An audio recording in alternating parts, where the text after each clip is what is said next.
Just hit the live. Hey, live just showed up on the screen. Let's go.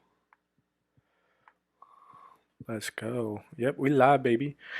So if you just listen to audio, I guess in the future, just remember I'm doing these lives now. I got a little chat in there so you can see me on the screen. Blah blah blah. So I'll be on YouTube and all that shit later on.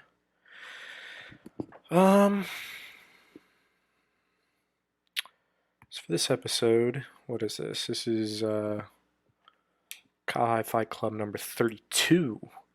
I'll be primarily talking about, I guess, kind of reviewing these past fights from UFC 50, and then these upcoming fights between Jessica Eye, Cynthia Calvillo. That card is tomorrow, and then the next few weeks cards as well.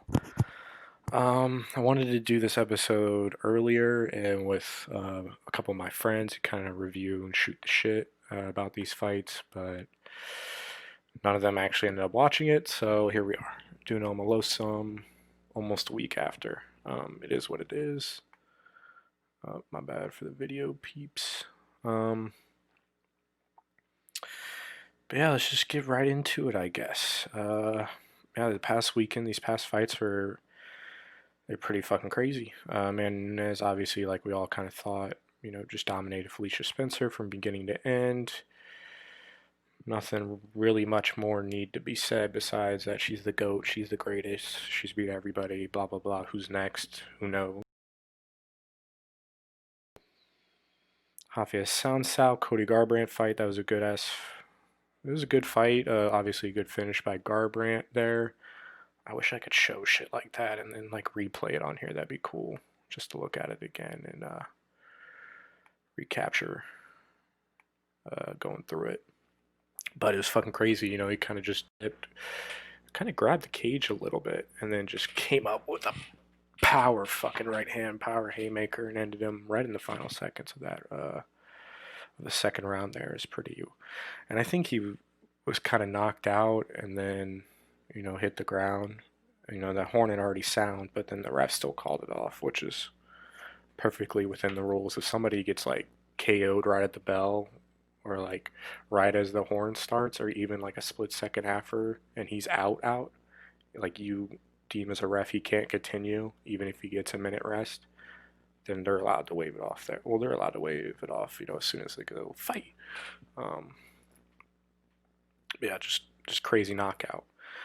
An awesome performance by Aljamain Sterling. He definitely deserves a next shot at that 135-pound title after Piotr Jan and Jose Aldo. But Sterling, the human backpack, Aljamain Sterling, Jamaican sensation. Kind of just took it right to Corey, just pressured him.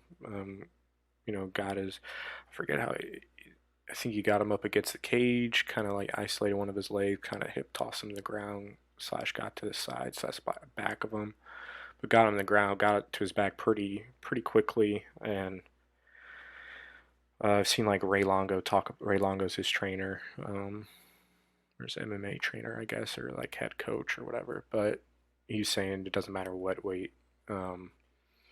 If Aljo gets on your back, it's over. And I'd say, yeah, I've rolled around even in my preliminary 6 months jiu-jitsu experience. I've rolled around with guys way smaller than me. But if you let anybody on your back that knows what they're doing, it's game over. At least knows more than you. And it seemed to be that way in this fight. He just got Corey's back, put those hooks in. I think he even got the body triangle on him and was fucking extending him. You could see Corey's back kind of like arching. And this is going to sound gay, but kind of like when you're doing doggy style and you're putting it down pretty well, the girl starts to arch her back, as to say, oh yeah, give me more. But, you kind of do the same thing, I guess, in jiu-jitsu. You have their back and you kind of want to extend, if somebody's like right here and I am on their back, you kind of want to extend them to where they got like that arch in the back to where you could eat and you're choking them at the same time. Like you have to tap. It's just, and immense pressure. It's just immense pressure. Nobody either go to sleep or get your neck broke or die or, Thankfully, we're in a scenario where there's judges and all that stuff. They can stop it once you tap. Uh, so yeah, great performance by him. He definitely deserves a next shot at the title. I think he should have already had first shot before these two guys, but it is what it is. As the business side of things, I don't know. Neil Magny, Rocco Martin. That was a good fight. It was just Magny kind of did what we expected, kept him on the outside. Kind of just picked him apart, strike for strike. Got the judge's decision. Pretty much won every round except for one judge had him losing one round. The fight before that, Sean O'Malley, his fucking knockout of Andy Weiland. I don't think I've ever seen Weiland knocked out like that. I mean, he just made him look like he didn't belong there. Weiland hit him a couple times, good times, to start the match, but I don't know, that fucking clean, straight punch that O'Malley threw it kind of came out of nowhere, but at the same time, it was so fluid and smooth that it was just, and it was just so straight and technical, and knocked him unconscious, basically killed the man. If it wasn't for the Cody Garbrandt later in this fight, his knockout, this would have been the only thing people would have talked about after this card.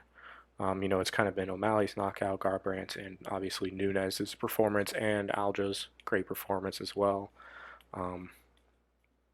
Yeah, that punch he landed was just so smooth and technical, and with immense power too, to knock a fucking veteran like Eddie Weiland out with one punch. That's incredible.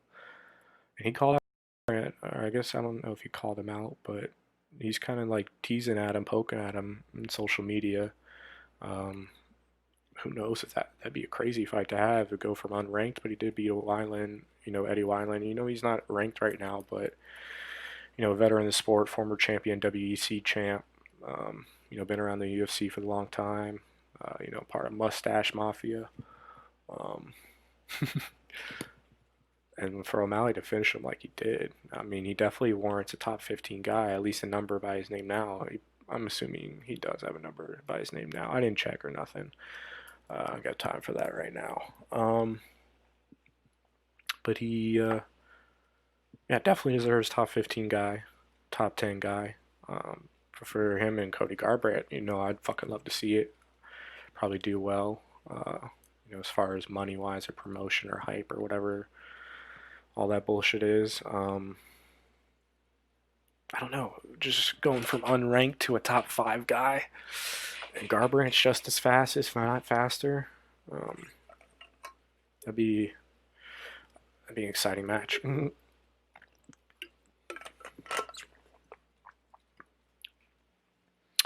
As far as the rest of the card, had Alex Bruce Leroy Caceres, and I actually watched the Bruce Lee little documentary, the Be Water documentary that ESPN had, and that's pretty cool. If you guys haven't watched it out yet, I suggest you check it out. Kind of, the originator of mixed martial arts. He thought the word style in itself was limiting. Not even just the style, just like karate style or jiu-jitsu style, just the word, and not even just the word karate, but like anytime you put someone in a thing in a style or a box, it kind of gets categorized and kind of fine tuned into like a nice rock or whatever.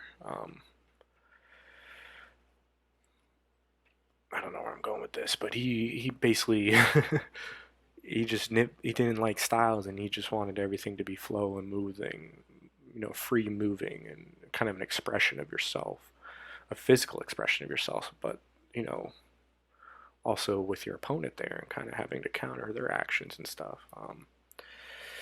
Very good documentary, very very good. I recommend seeing it, watching it, or whatever. What got me on that? Oh yeah, Alex Bruce Leroy Caceres and Chase Hooper. It's just classic matchup of just a veteran striker, just better than the young guy who could only do jiu-jitsu, and it was it was tough to watch Chase take the beating that he did. Uh, I root for both these guys, but you kind of root for the 20-year-old a little more just because he's got so much ahead of him, and you don't want him to take too much damage, and you don't possibly limit his his path or his potential or what have you. But dude's a fucking fighter. He'd never stop going forward, never stop trying to get after it, get those takedowns, get the submission and finish and win. Um, it's just Caceres was too much to handle at this time, and I think we all kind of knew that. I think I ended up picking Chase Hooper in my like official picks that I put on like Instagram or whatever, but it really didn't surprise me once this bout started that Caceres was going to pick Hooper apart. Um, Fight before that was Ian Heinisch, Gerald Meerschaert, GM3. He got knocked the fuck out in round one. Another great knockout again in O'Malley and Garbrandt's knockout and took place. This would have, let a little more hype behind it. But all in all, just he just went out there and fucked him up. Honestly, I got that pick wrong, but I kind of only picked Meerschaert just because he's a veteran. I honestly thought he could get past the first round. I knew Heinisch, the Hurricane Ian Heinisch, was very dangerous, especially that first round. He could knock it pretty much anybody out in the world, especially that weight class, 185. That's 185, right? Yeah, middleweight. Dude's got power, but I thought Meerschaert was, he was longer than him. He's been doing it a little more. He's a little more technical. I thought he could keep him at length. Kind of wait for, I guess, the Hurricane to pass, so to speak, in that first round. And then implement his game plan, use his long strikes and then get into the clinch, get on the ground and choke him out. But the Hurricane had to do what he did. He came in there and fucked shit up. That's the Hurricane, Ian Heinisch. As far as the fight before that, Cody Stamann, Brian Keller. Just a great performance by Cody Stamann. I don't know if I talked about it or not in the preview episode, but he lost his brother coming into this fight pretty recently. I don't know if it's or weeks or what have you, but it's very recent. He still went ahead and fight, and he went ahead and put on a great performance, a shutout performance against Brian Keller, a very solid guy, Brian Keller, and Stamann took it to him, and this is at 145. Usually fights at 135, so he's coming up 10 pounds, fighting a guy that's usually in a heavier weight class. Took it to him. All three judges' scorecards had a 30-27. So, fucking hats off to Cody Stamann for real, the Spartan, Cody Stamann. I missed kind of the rest of these fights. I saw the Herbert Burns rear naked choke real quick, and then I kind of passed out. Heard Devin Clark kind of just a minute or picked apart Metafield. He just got tired. They both were tired, but Clark was able to use his more veteran, more experience to his advantage and kind of get the decision there. Oh yeah, I remember the Alex Perez Formiga fight. He just fucked him up with leg kicks. Literally finished the fight with leg kicks in the first round. It was fucking astonishing 2 weeks in a row where that's happened. I don't really remember seeing the knockout, but Hawaiian Bombs, put his Hawaiian Bombs to Charles Burr and got the KO there. So just a great night of fights. I tweeted this during the card. I can't remember at what point, but I was just basically like, whoever said fuck UFC 250, all the people saying it wasn't a good card, go fuck yourselves, because that was a great card.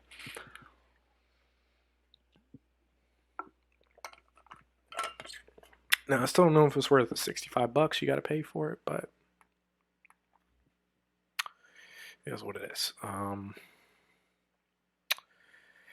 I mean, that's really all my thoughts and just, I guess, the past UFC 250. I've already went through it in fucking 15 minutes. It seems like already an hour to me. Kind of just want to get on with this and get back to living life, if you feel me. But still have some exciting things to talk about, or things I need to at least touch base on to let my, conscience rest in peace, so I can, enjoy the rest of my day, the rest of my weekend. Uh, got to talk about these fights coming up this weekend. Tomorrow, Saturday, I believe a few fighters miss weight. One of them being the headliner, Jessica Evil Eye. Originally I saw, the headline that she missed weight and was like, wow, she's been talking all this shit and then you fucking miss weight. And I think word was she got to 120. Yeah, she's got to be 125 is the weight class, but they allow 1 point allowance, so you can get to 126. I believe she was at 126.25, so she was 0.25 pounds away from actually competing or making the weight. But I saw the video of her weighing in, and when she didn't weigh in, correctly at that given moment, and she just looked like she wasn't there mentally, and she looked like she was drained and deflated, and that she wanted to die. Kind of, at least, her eyes were like sunken back, like she wasn't even there anymore. It was really tough to watch. And then she could barely even walk off the scale. She had to like put her arm on the scale to assist her down to just take, the step off of a platform, a couple of inches. Um, so I guess I can't really blame her for not cutting another 0.25 pounds if that's where she already was. Who knows what went wrong in her camp beforehand? Maybe she didn't diet well, maybe she slipped up, or maybe there's an injury we don't know about. You never know. You won't know until after the story. I believe all the fights are still. Well, I believe this main event fight's still on. I think one of them got canceled. Carl Roberson also didn't make weight, but I believe that fight is on. Um, and there were some other people, but I don't remember. But anyways, as far as the fights itself, knowing that how far Jessica Eye was on like close to death's door of her cutting, and she's still gonna fight, I got Calvillo all day. Cynthia Calvillo's strategy was gonna go in there and wrestle her, kind of wear her out. Calvillo's fights at 115 normally. This is at 125, so she has a 10 extra pounds. She doesn't have a cut that she's not used to cutting, so she's gonna be extra refreshed, have that extra gear of stamina, extra gear of will. I'm not saying Evil Eye's going to go out there and give up, Jessica Eye, but when your will's kind of already been sapped of you just from weight cutting, I don't know how you could go and regather yourself in 24 hours to go out there and fight a human being who isn't, I don't want to put a percentage on. Let's just say Jessica Evil Eye is 50% diminished, and Cavillo's at least 100%. She might be 150% because she doesn't have to cut that extra weight. And I think her style's already. I think even if I had a smooth weight cut, she looked fucking healthy as shit. I still kind of would have went with Cynthia Cavillo here in this fight, um, just because her fighting styles. I like her brawler style. She just kind of gets inside. She's gonna maul you, get you to the cage, drag you down, and beat your ass up. And that's fucking. She's a very smothering style. That's the word. That's the word I was looking for in the back of my brain or somewhere out there in the ether I was trying to grab.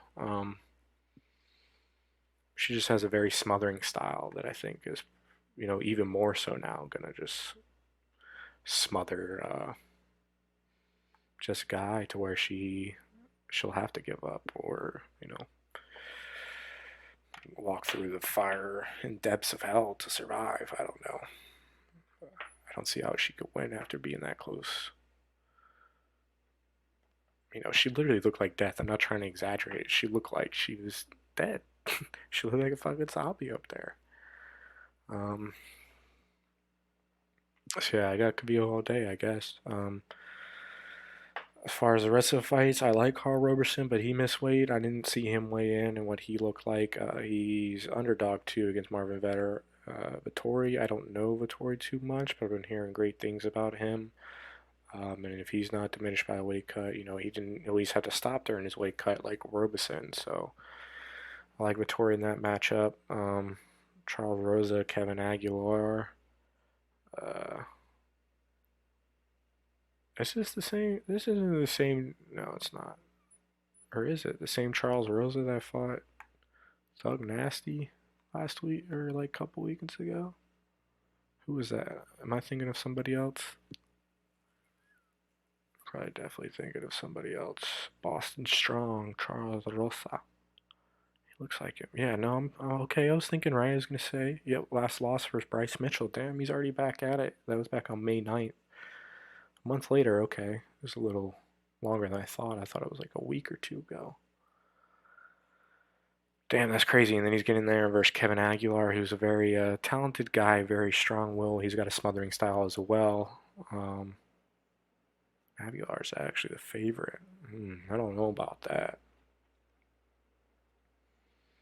Kind of, I don't know. I said kind of like Rosa, but Aguilar is one of those guys. His will, and kind of like Cynthia Cavillo. Doesn't matter how many times you hit him in his fucking face, he's gonna keep coming forward and forward and forward. And there's something about that unrelentless pressure, even in the face of pain and suffering, that just, just that will to not be denied. It's hard to bet and actually put real dollars against that. So I don't know. Be a good ass fight. That's what I do fucking know though. And here's another good fight: Andre Touchy Fili versus Charles Air Jourdain. Two solid young guys there that a really good potential. God, that's a good ass fight. Jordan Espinoza, Mark De La Rosa. That's a good ass fight as well. Hannah Cipher's back at it after her loss to Mackenzie Dern. When was that? Let's check when that was. She's fighting Maria Agapova. Definitely said that wrong, so forgive me. Just trying to pull up to see where did Hannah Cipher's last fight? I know Mackenzie Dern, May 30th. Holy fuck. Literally, like, May 30th, it's June 12th, so she's gonna fight June 13th.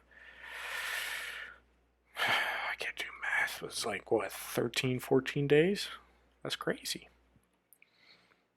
I mean, I know she didn't take too much damage, just got her knee twisted on a little bit, but even then, I would want to take a little more 2 weeks than get in another cage with another human being.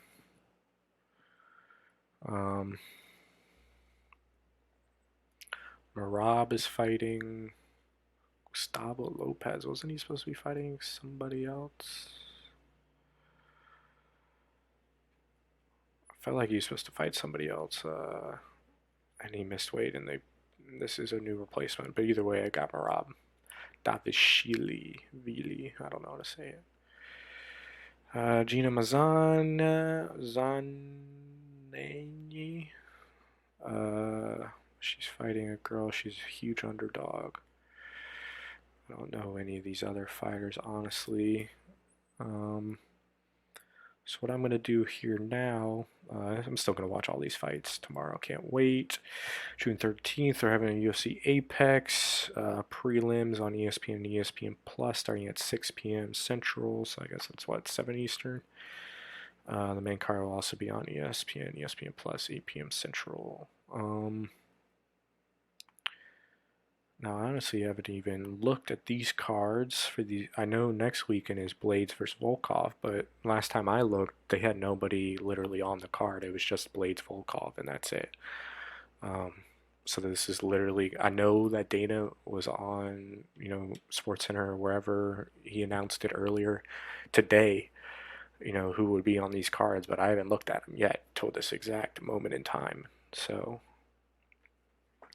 let's see. So not tomorrow, but next weekend, Blades vs. Volkov, June 20th, also at UFC Apex. Curtis Blades vs. Volkov, that's a great ass fight. I like Blades though in his wrestling. Josh Emmett, Shane Burgos. I got Emmett, just a little more experience than me. Raquel Pennington, Marianne Renau. I got Pick Pennington, just same thing. Bilal Muhammad, Lyman Good. That's a good fight, but I got Bilal Muhammad. I think he's just more technical, more experienced. Whew. Jim Miller, Roosevelt Roberts. That's a fucking fight if you want to know. Between up and comer and athleticism, and then versus veteranship and technique and being around the game, especially in this kind of revitalized Jim Miller that he went through Lyme disease, had a bunch of troubles through that, was fighting through it, didn't know it for a while there, devastated him and his immune system, but now he's got it under control. I forget his last couple of fights, but I remember his first initial fight after all of this, and he went on Joe Rogan's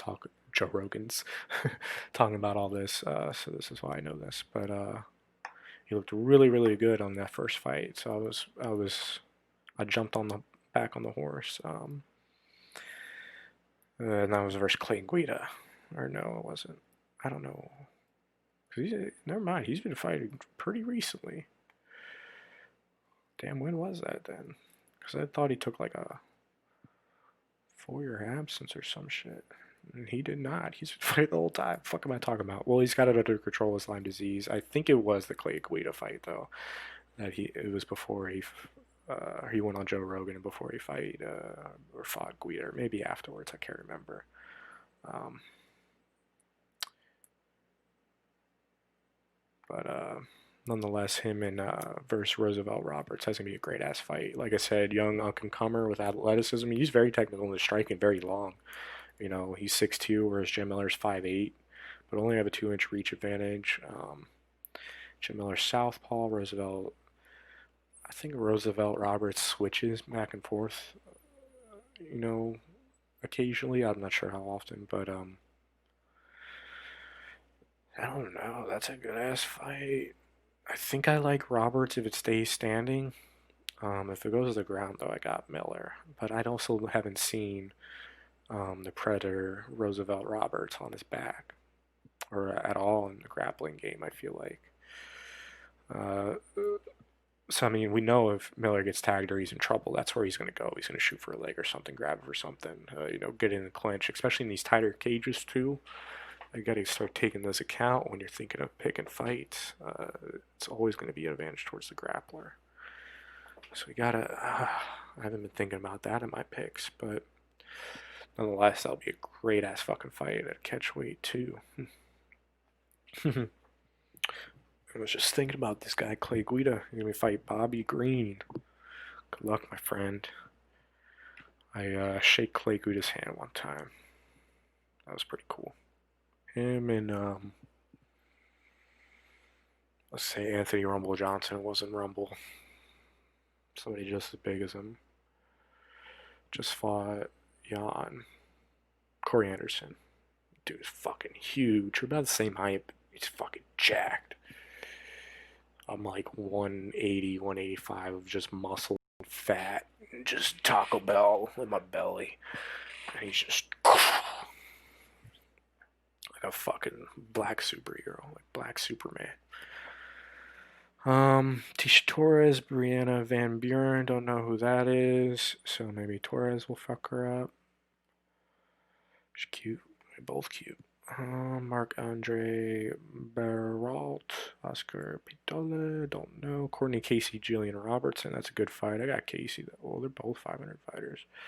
Jane Robertson, she's got good grappling, good submissions, jiu-jitsu. Casey's a brawler. She likes to stand and pound, ground and pound. Or I don't know what I'm saying anymore, but that'll be a good fight. Matt Steamroller Favola, Frank Camacho. That's a good fight. Roxanne versus Lauren Murphy. That's a good ass fight too. Who did Roxanne last fight? Cause she fought the young girl, Macy Barber. Fucked her up. Ragdolled her the whole fight. But Macy had a bad knee as well. She tore her knee that first round. She fought since then? No. And then now she's gonna face Lauren Murphy, who not gonna talk shit about Lauren Murphy, but she kicked my ass. But she's kind of getting up there in age, so I'm not surprised to see this the second fight of the night. Honestly, Joe Selecki, Austin Hubbard, fucking stud. Pretty good, pretty decent card. Definitely like the card considering it's a free card. And then this next weekend, which is fucking dope. This fight was announced, hadn't even been announced at all. Nothing on this card had been announced. I looked at this card, I was like, oh, they have an event June 27th at the Apex as well, but they literally have no fights announced. Boom, full card. Who is it? Poirier Hooker. Great fight, great matchup. Fucking can't wait. Curious how Hooker's getting over here from New Zealand all the way to Vegas, but I guess commercial planes and stuff have probably been flying this whole time in and out of the country. Especially this coronavirus has kind of settled down. They say we're going to have a second wave of it, but who knows? the jury's out, I guess. As far as a fight, great fucking fight. Can't wait. Hooker will have a reach advantage on him, 3 inches. 5'9" is 6 foot. So 3 inches there as well. I don't know who I like. Hooker uses kicks very well. So if he can use his kick, I like Poirier's boxing. Hooker's boxing isn't bad, but I think Poirier's boxing is better. So I think if he can get a boxing range and just keep it in a boxing match, then I give him the nod. But it's 5 rounds. Who knows what's going to happen?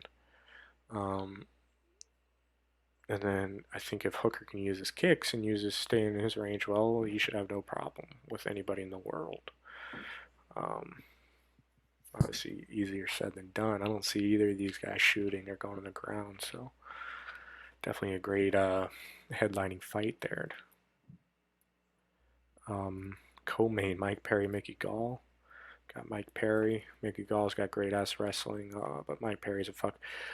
Who did Mike Perry just submit? He didn't submit, but he did better grappling wise in a submission underground event versus Ally Quinton. Ally Quinton's, the wrestler and all that. And he's got, Matt Serra in his corner. Aljo works with the guys in the blue basement. John Danaher's guys. I assume he does because I know Aljo does. And, they're all with, I forget which Gracie it is. Enzo? I don't know. I can't remember. So my apologies. But yeah, it's a good ass fight. But I got Mike Perry. I think he can hold himself. As long as he comes in the right mindset, right shape, all that. He crosses all the profession. Only thing we ever have to worry about is Mike Perry's, and I put these in quotes, air quotes, is professionalism. As long as he could do, I think, the minor to where it doesn't fuck him up in his mentality and his savagery, he should win this fight. Ian Heinisch, the Hurricane, back in here. Just a couple weeks later versus Brendan Allen. I like Ian Heinisch, the Hurricane. He used to be ranked. I don't know if he's ranked anymore, but Brendan Allen. Yes, a balls kid. I think I remember him looking good in this fight. It might have been his UFC debut or maybe in just Contender Series, but I'm not saying he can't win. I think he definitely can win, especially if he stays technical. Guy got some balls just jumping in there right away. Maybe Tom Breeze in his last fight, Kevin Holland, Alshon Jeffrey. I'm just kidding, not Alshon Jeffrey, but he was on the Contender Series. Some legit guys. So I like this fight. I think Ian Heinisch's power and raw will that can't be quantified is something else, though. So we'll see if the young gun can hang in there and go through that. Ian Heinisch has been in jail and all through that. If you can go in jail and prison for doing something and then come out, kind of liberated and free and focused on what you want to do and be in your life, that's a crazy thing to fight against. I'm not fighting against that guy in a cage. Hell no, not ever. And I just got this notification literally on my phone now, but Jazier Rosenstrike and JDS, Junior Dos Santos, are going to fight at UFC 252, Las Vegas, August 15th. That's a fucking fight right there. Holy shit. JDS got fucked up by Francis. Francis fucked up and Jazier Rosenstrike. We'll see how they both are coming off getting fucked up by Francis. Gian Vellante, wow, he's fighting. When was the last time this man fought? I don't know, but fighting Maurice Green, that's a good fight there. Heavyweight. Got Aspen Ladd, Sarah McMahon. That's a good ass fight.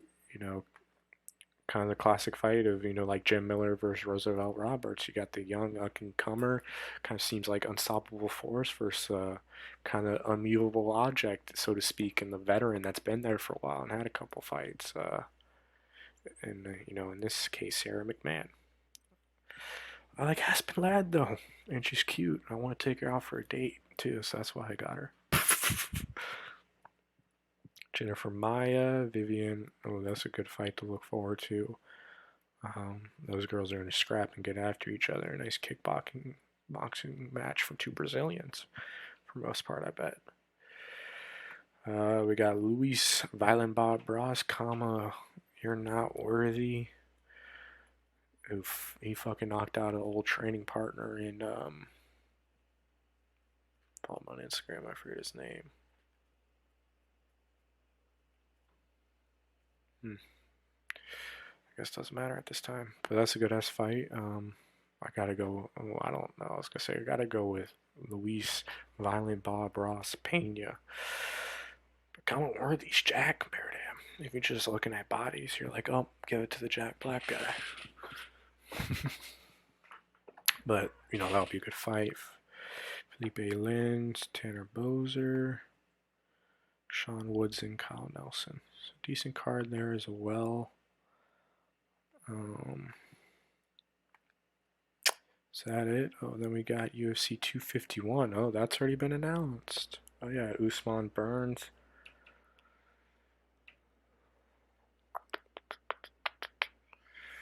My laptop will load up here. Usman. Oh, I forgot. Volkanovski, Holloway, Potrian, Aldo. Where is this at? Oh, this is the first Fight Island. Holy shit. Jessica Andrade, Rose, Amanda Hebas, Paige Van Zant, prelims, early prelims, TBA. That's going to be a crazy card. Whenever that comes, I'll definitely have a preview for it. Can't wait for all these cards. And I know I kind of breezed through them a little bit, but it is what it is. This is life, brothers. You just got to go and live it. Let's go ahead and finish it up. I know I kind of just basically rambled the whole time. I don't know. I wasn't going to do an episode because none of my friends watched, but also kind of want to do a Kyle High just a regular Kyle High Club episode, just talking about shit with somebody.